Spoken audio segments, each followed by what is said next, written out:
This is Auckland's Radio Live, 100.6 FM. It's Sunday morning with Wallace Chapman.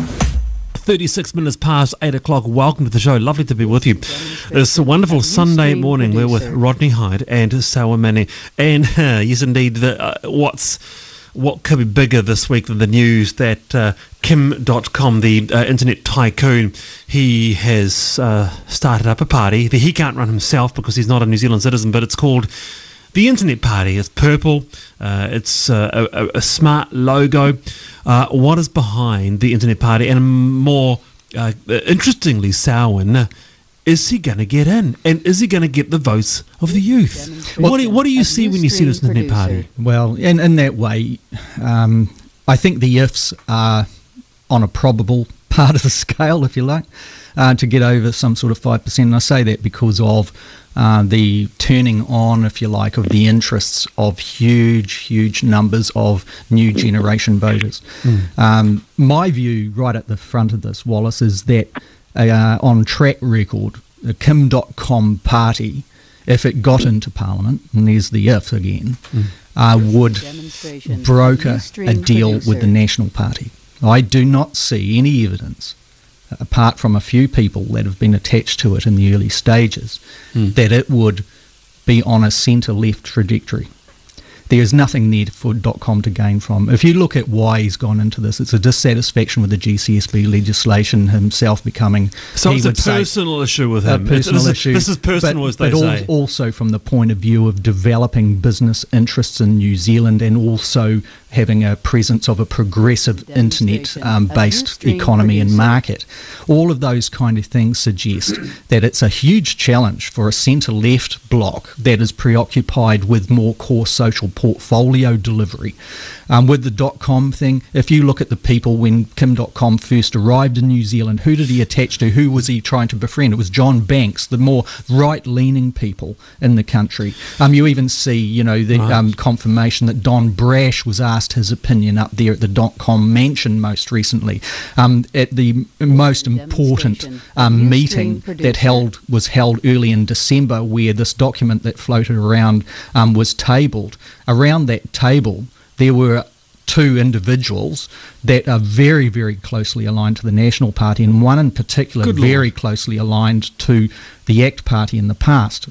So that's probably about as far as I should go with that. But you know more. Oh, no, certainly. And so the people around there in a legal capacity were very much politically connected, but also with a legal expertise. And not with the left. Not with the left at all. And there was the surprise, as I understand it, amongst those who felt that KimDotcom's party would be positioning for a centre-left group. Heavens above it. It all sounds very, very covert and discreet. Rodney, what are you hearing when you hear this? Is KimDotcom perhaps the true libertarian?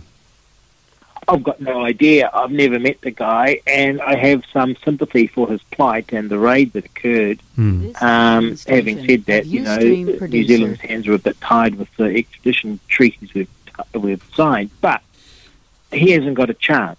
And I mean, it's fascinating to read about it. It's fascinating, there's stories about it. But to me, the idea that you have a guy who's a foreign national, facing serious charges, trying to attempt to the most powerful country on the planet, trying to extradite him.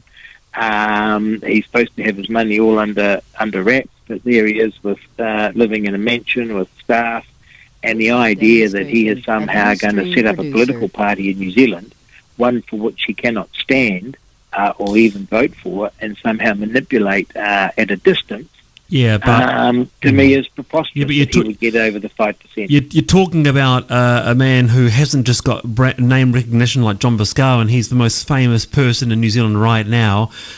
He's certainly a rock star in some circles, and he has extraordinary sway with youth. He could bring someone over, possibly like a hip-hop star, maybe even someone like Jay-Z or Kanye West. I don't know that, but imagine if that happened in the lead-up to an election. I think what you're hitting there is a different type of politics. It's, in New Zealand, we tend to, I'm sure Rodney agrees with this, we tend to define our parties on a left-right axis, but there are all sorts of other things in play here. Right. It doesn't necessarily always, should be measured in that way. For example, how totalitarian are they? How libertarian are they? You mentioned, is Dotcom the perfect libertarian? And so all of these kind of things come into play. But if you look at the core purpose for there are those things that we mentioned just before, getting rid of the GCSB thing, getting rid of... If Dotcom also... I mean, if he is going to be successful there, it is turning on and getting people that normally wouldn't vote to vote. And also the new generation who go in there and they think, compared to this particular razzmatazz, the other parties look very pedestrian and mainstream. Yeah. So on a showbiz thing, it's a new generation, new way of looking at things, and I think it will be very, very interesting to see how successful he is by mid-year when the polls start to register. That's when we could answer definitively on what he has to do to actually get there.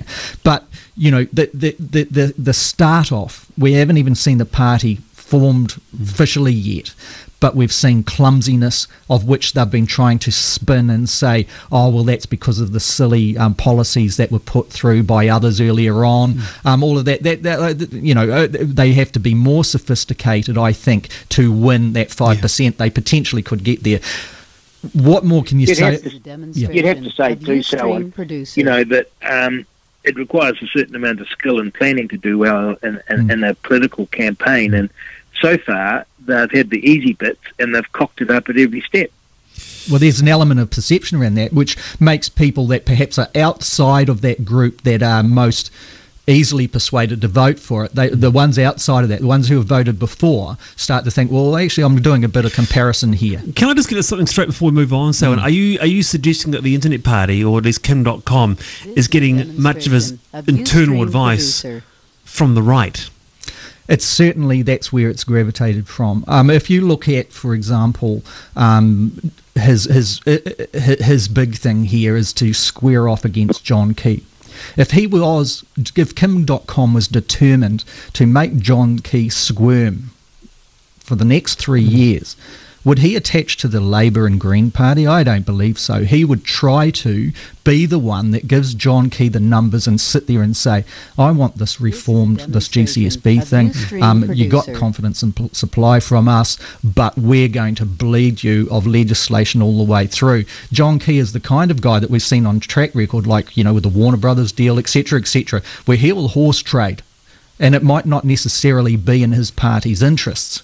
Like, in some ways, arguably, things that he's agreed to on a big scale have not been, in my view, and other people's views, in New Zealand's best interests. So is he going to sell out? Is he like that Leonard Cohen song, I'm your man, and he's going to trade? And I think that is the big gamble that we're seeing developing under the Dotcom. Very, very interesting stuff. It is 8:44 here. There's a couple of other issues I want to talk about before the end. That's protection orders. Do we need to do more around those? It's very, very sad tragedy in Dunedin. And a little bit about the smacking debate as well. And Colin Craig, you can text us here, text your thoughts, text live to 3920. We're also on Twitter at RadioLive NZ, Facebook, of course, as well. We're back.